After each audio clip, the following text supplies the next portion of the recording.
Lord, teach us to pray.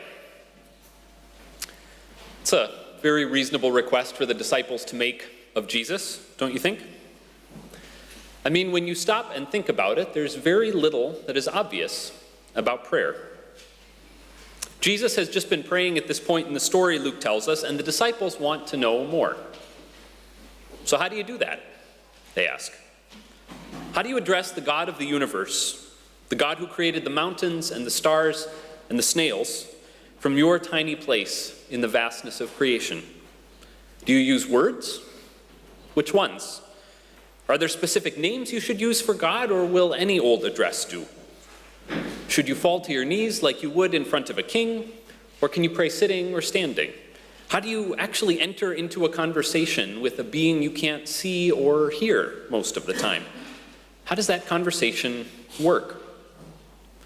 Lord, teach us to pray, say the disciples. It's a perfectly understandable request, and Jesus is certainly a good person to ask. So the rest of our reading is basically an answer to that question when it comes to prayer. First, Jesus gives an example of a prayer, one that you very well may know by heart. And then he tells a rather bizarre little parable about a man banging on his friend's door in the middle of the night. The disciples want some instruction when it comes to the how of prayer. But as I approached the reading this last week, I couldn't help but think that there's a question that comes before asking how you should pray. And it's the question of why you should pray at all. In Jesus' time, there probably wasn't much question about why you should pray. Prayer was very much a part of the culture and fit perfectly well with common understandings of how the world worked.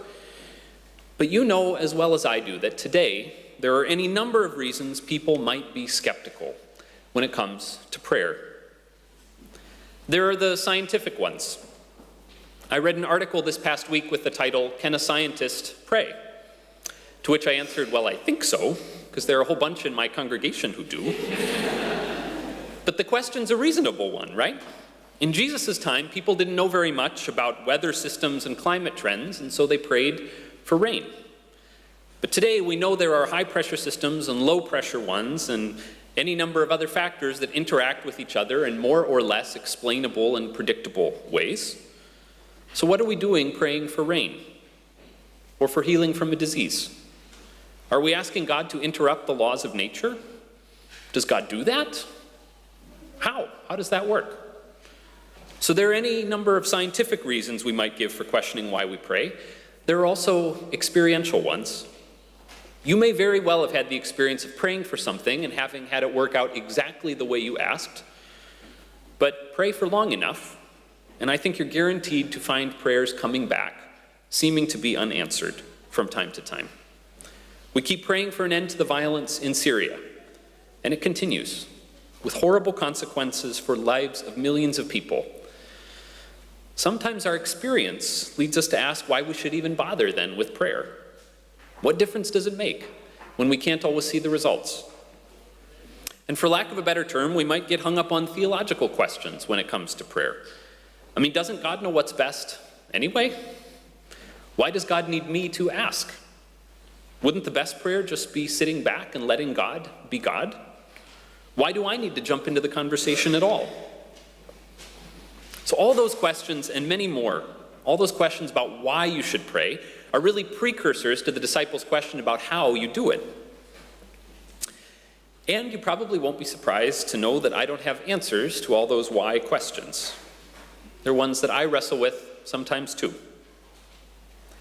What I have is my observation, and I think it's the observation of Christians of all times and places, that even with all the questions that surround it, we are wired for prayer. And the alternative, not praying, doesn't seem to work out very well. Outside Olympia, Washington, the town where my family and I lived before we moved here, there's a place called Fido's Farm. It's several acres of open grazing land with a couple herds of sheep milling around. And it looks like any small farm in the area, except that with this one, there's one important difference. This place is actually a haven for sheepdogs. Border collies are dogs originally bred for herding sheep in England and Scotland. And over the years, they've become popular pets in the US, probably in lots of other places too. They have lots of the good qualities that people look for in a pet. They're smart and loyal and good with children. But there's a problem about keeping border collies cooped up in houses or apartments. These dogs are actually bred for the pasture, for gathering, wandering sheep. And when they don't have an outlet for that instinct, they sometimes go a little bit crazy. Border collie trainers will tell stories about these dogs being kept as urban pets, and then seeing a sheep on a television screen and running behind the TV to see where the livestock are. Left unoccupied, says one trainer, they will dig up the garden, chew up the doggy bed, or persecute the cat. So places like this little farm outside Olympia have opened up, where owners can bring their border collies to actually herd sheep for an afternoon, to tear off into the field and circle the flock and gather in the strays, to do what they are simply, unalterably meant to do. People are a little bit like that, except that among other things, we are wired for prayer. All the major world religions are basically on the same page here. They all seem to recognize this basic human need to reach beyond ourselves in one form or another. And when we don't do that, when we don't answer in some way that basic spiritual impulse, when we don't name what we yearn for and bring that to God, we sometimes go a little bit crazy too. Left unoccupied, we can find ourselves growling and demanding that our spouses or loved ones understand us perfectly, when of course that's not possible for any human being. Or we can end up herding bad habits that do distract us from our need to connect with God, or holding on to grudges for far too long because we don't know where to go with them, or being paralyzed by our fears because we don't know who to give them to. Like it or not, understand it or not, it seems that we are wired for prayer. And that's part of what I hear in that strange little parable that Jesus tells. That story of a man who goes to his friend's house in the middle of the night. He's got good reasons for the visit at this unusual hour. Guests have showed up unexpectedly. He needs to feed them, and he's all out of bread. But the man, shaken out of his sleep, isn't exactly in a helpful mood. It's too late. I'm already in bed. Tough luck. Tell your guests to wait for breakfast. Some friend, huh? But Jesus says that this grumpy friend, awakened in the middle of the night, does eventually grant the request. Not because of the first man's friendship, but because of his persistence. That's sort of the punchline of the story. So we often hear this parable as a call to persist in prayer, which is certainly a good lesson. But here's the thing. Persistence isn't the only way to translate that Greek word. Most scholars today would say that a better translation is shamelessness. I tell you, even though he will not get up and give him anything because he is his friend, at least because of his shamelessness, because of his shameless asking, he will get up and give him whatever he needs. The man is pounding on the door in the middle of the night. He's shouting for his friend to wake up. He's presumably waking up everybody else in the village in the process and embarrassing this guy he just woke up.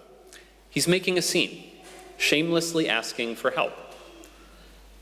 And that's how you should pray, Jesus says. Of course, there are problems with that picture of prayer. Most of us probably would prefer the image from Psalm 121 of the God who neither slumbers nor sleeps, to this picture of God as a grump who isn't in the mood to get out of bed and answer a good-natured request from a friend. Still, the final invitation here is to pray shamelessly, to pray boldly, confidently, audaciously, to bang on the door, and to shout for what you need as though it is what you are made to do. Which, of course, it is. Pray shamelessly, Jesus says. I think that means we keep praying for Syria, even when we don't see a way forward, and even when hope is getting thin. I think it means we keep praying for an end to violence and fear everywhere, even as we grieve with those mourning the loss of life in Munich right now. I think it means we keep praying for our loved ones who are sick, even when we don't understand just how we expect God to act. I think it means we keep banging on God's door, keep praying with confidence that God will give generously.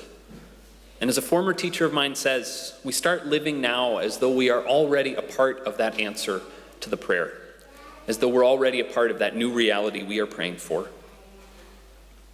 Pray shamelessly. I'm sure that it means we keep praying, even with all the questions we have about just why we should do it, and just what difference it makes, and just how it works. We don't ignore the questions or pretend they don't exist, but we pray right through them, because we know that in some way we were meant to do this, because it's part of what we are made to do. I know that doesn't answer all our questions about prayer, particularly about which ones are answered and why. Many prayers seem to go unheard or unheeded, and we have no explanation. We never have, and I'm pretty sure we never will. But still, the invitation of Jesus is to be bold and to ask. We may not get just the answer we hope for, but maybe there's a sense in which the asking, the seeking, the knocking are themselves what we need. That without this reaching out, we miss something central to who we are meant to be. So we keep doing it. We keep on praying. We let it shape how we live. And we trust that in the process, we may actually find what we need most: a shameless relationship of love with our Creator. Amen.